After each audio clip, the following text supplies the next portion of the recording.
सुप्रभात बच्चों। आज की कक्षा में हम लोग व्यंजन वर्ण से ही संबंधित कुछ अन्य बातें जो पिछली कक्षा में शेष रह गई थी उसकी चर्चा हम आज करेंगे। हम लोगों ने व्यंजन वर्ण की परिभाषा को हम लोगों ने देखा था और अब हम लोग व्यंजन वर्ण के भेद को देखेंगे। तो व्यंजन वर्ण के 4 भेद बताए गए हैं। पहला है स्पर्श व्यंजन, दूसरा है अंतस्थ व्यंजन, तीसरा उष्म व्यंजन और चौथा जो है वह संयुक्त व्यंजन के रूप में बताया गया है। तो पहला है स्पर्श व्यंजन। स्पर्श व्यंजन के विषय में यह कहा जाता है कि जिन वर्णों का उच्चारण जो है जो उच्चारण के समय जो है सो जिह्वा जो है सो अन्य उच्चारण स्थान जो है उसको छूती हुई जो हवा जो है वह वायु बाहर निकलती है। क्योंकि वह अन्य स्थानों को जो है वायु छूती हुई यानी स्पर्श करती हुई बाहर आती है, इसीलिए इन वर्णों को जो है सो उच्चारण के आधार पर जो है सो स्पर्श व्यंजन कहा गया है। स्पर्श व्यंजन की संख्या जो है कुल संख्या 25 है और जिसे 5 वर्गों में बांटा गया है। प्रत्येक वर्ग जो है में 5-5 वर्ण हैं और हम इन देखते हैं कि इन वर्गों का जो नामकरण जो है वह जो है सो पंक्ति का जो है प्रथम वर्ण जो है उस वर्ण के आधार पर इसका नामकरण किया गया है। जैसे क, ख, ग, घ, ङ। तो इसमें पहला वर्ण जो है वह क है, तो इसी के आधार पर इसका नामकरण जो है कवर्ग रखा गया है।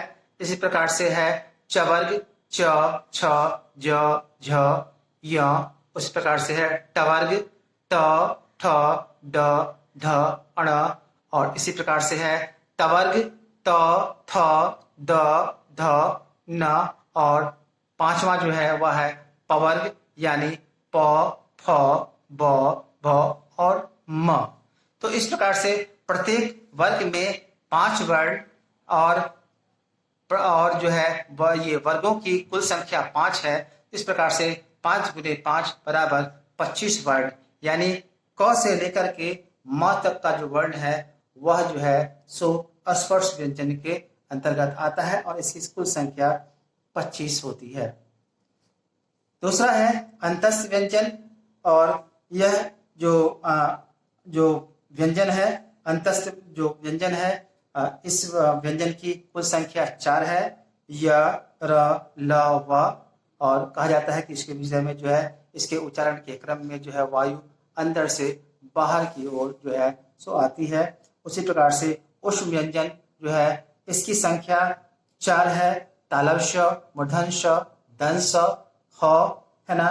और कहा जाता है कि उष्म व्यंजन के उच्चारण के क्रम में जो है वायु एक दबाव के साथ जो है ना तीव्र गति से बाहर आने के कारण जो उच्चारण स्थान है उसके साथ घर्षण होती है और वायु जो है सो गर्म हो जाती है।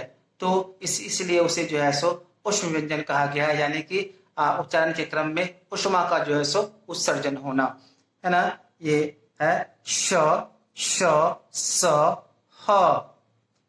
संयुक्त व्यंजन जिसकी चर्चा हम पिछली कक्षा में कर चुके हैं कि संयुक्त व्यंजन यानी ऐसा व्यंजन जो 2 भिन्न व्यंजन वर्णों के मेल से बना हुआ है उसे संयुक्त व्यंजन कहते हैं। इसकी कुल संख्या 4 है। अक्ष, त्र, ज्ञ और श्र है। और हमने आपको बताया भी था कि अक्ष जो है वह क हलंत जोर मूर्धन श हलंत जोर अ ऐसे बना है।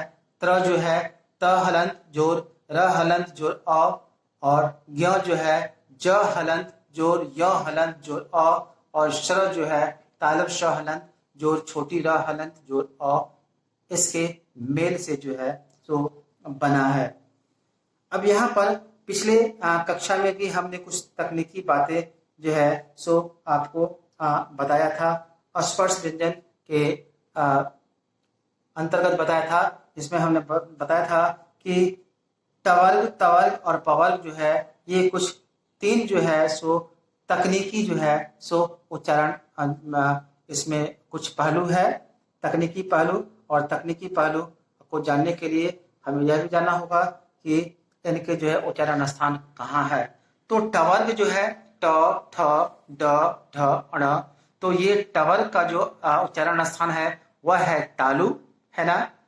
और इसके विषय में कहा जाता है कि जब ये इन वर्णों का जब उच्चारण यदि हम करें, तो हम यदि अनुभव करें तो हम पाएंगे कि हमारी जो जिह्वा जो है वह जो है अंदर की ओर मुड़ करके उसका जो निचला भाग जो है वह तालु के साथ जो है वह जुड़ता है, और जुड़ने के बाद चूंकि अंदर की वायु बाहर जो आने के लिए एक प्रेशर बनाती है, एक दबाव बनाती है, और इसी क्रम में जो है वह जो है सो ट का उच्चारण होता है। आप देखेंगे ट ठ जितनी बार भी बोलेंगे तो जिह्वा स्वतः स्वयं अपने आप मुड़ जाती है, आपको मुड़ना भी नहीं पड़ता है ना। और इस प्रकार से वह तालु को छूती है।